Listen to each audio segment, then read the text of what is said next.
Nearly 100,000 Indians tried to cross over into North America illegally last year. Why is this happening? What explains this donkey network that we all saw in a Shah Rukh Khan film lately? Now, joining me to answer this is Khalid Arshad, immigration lawyer based in Canada. Khalid, welcome to the News9 Plus Show. I just want to ask you, why is this surge of illegal immigrants into North America happening? It has been happening for so long, and now with this latest implosion and explosion of social media and the socio-economic conditions that are hitting India on the ground level, I believe that is one of the major reasons why there has been an absolute surge and explosion in the amount of people who are running towards USA, Canada, UK, and everything else. Not only people who want to come illegally, but also people who are coming here on legal migration, like on PR and on work permit and study permit. So it's both ways. I think the surge is because we're talking about illegal migration. It has got to do a lot with the situation that is currently in their home country, as also that you have that historical reasons that everybody is already going. So we need to also go that conditioning from a very young age.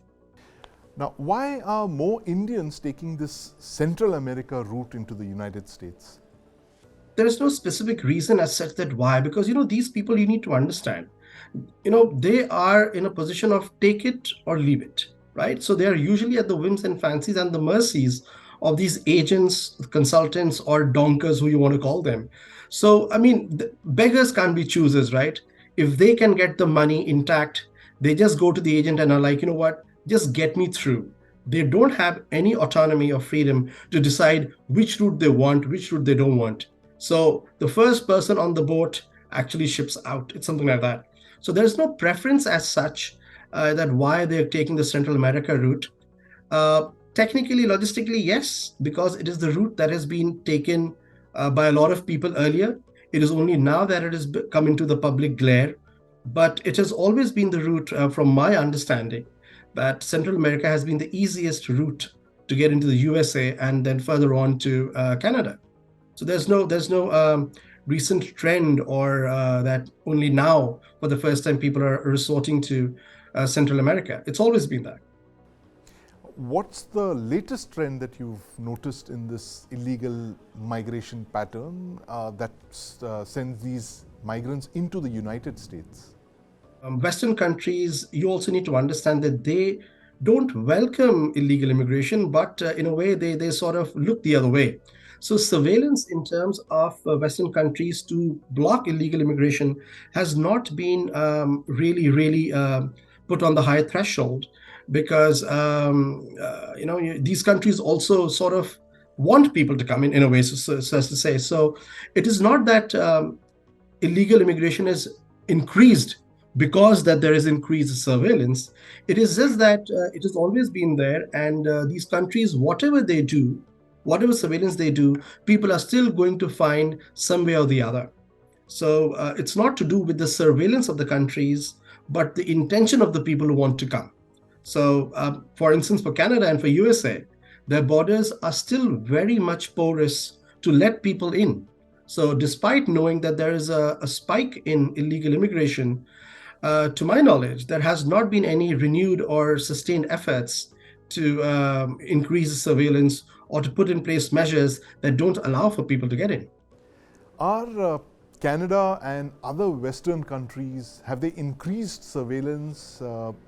And this is one of the reasons that these illegal migrants have started taking more dangerous routes.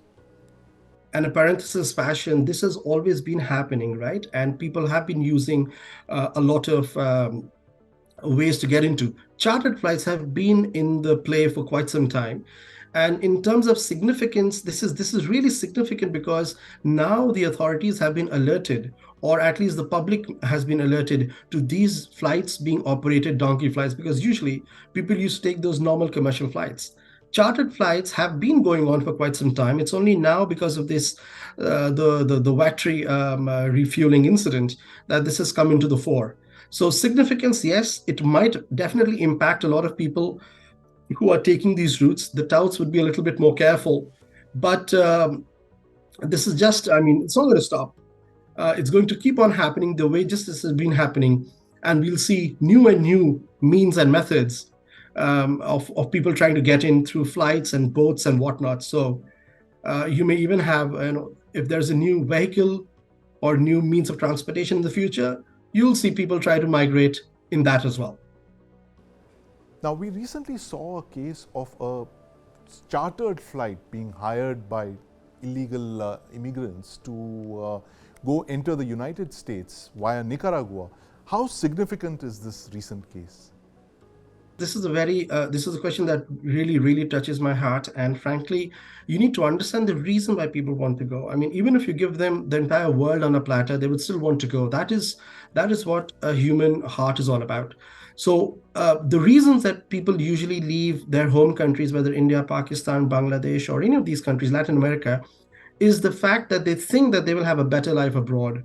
So even if Indian government or the Pakistani government or the Sri Lankan government, Mexican government was to give everything to their people, people would still want to go. But I think to a large extent, it could be decreased if the normal people who are running away as illegal immigrants, if they are given more opportunities to be at home and sort of earn a livelihood with which they could take care of their families and provide for them and sustain them. I believe it has got to do a lot with economic livelihood and other things. I mean, for instance, the socio-economic conditions of people in these home countries, people, fleeing from war, people fleeing from poverty, people fleeing from persecution.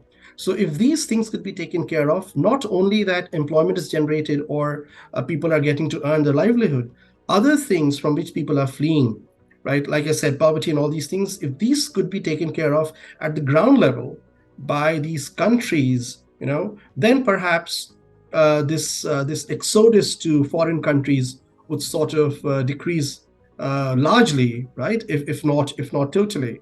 So it's got to do a lot with things happening at the countries from where people are going, and very little that can be done by the countries where people are actually reaching. So the recipient country has got less to do in order to decrease migration, illegal migration. There's a lot to be done at the end of the country from where they are leaving. So Punjab government has said that, Bhagwan Man, that people will not go because we're going to create infrastructure. So if this sort of messaging is given to the people by the people in power, that we have everything that you need right here, we will provide, don't leave. That psyche, that is going to perhaps change the psyche of the people to go out and leave and lead a far more wretched life than they are currently living in their own home countries. Thank you very much for your comments, Khalid. And the Donkey Network is a story that we'll be closely watching. In fact, we've got a series on this, the Donkey Network. Download our app now and watch. Thanks for watching.